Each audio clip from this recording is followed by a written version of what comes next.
आजचा रविवारचा महाशिवरात्रीचा हा सनसेट होतो आहे किष्किंधामधला. आणि ज्या ठिकाणी आम्ही आलो आहे हे आहे पंपा सरोवर आणि शबरीमाला मंदिर. तर शबरीची इथं तपस्या केली होती. हा पंपा सरोवरच्या बाजूला बसून शबरीनी राम इथं यावेत म्हणून तपश्चर्या केली होती. तर असा हा दगडांचा डोंगरांचा प्रदेश, मनस्वी लोकांचा प्रदेश.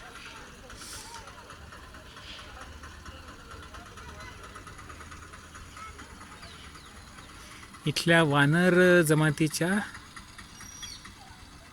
लोकांना घेऊन रामाने स्वतःची सेना किष्किंधामध्ये तयार केली होती आणि तिथून मग श्रीलंकेवर हल्लाबोल केला होता. धन्यवाद.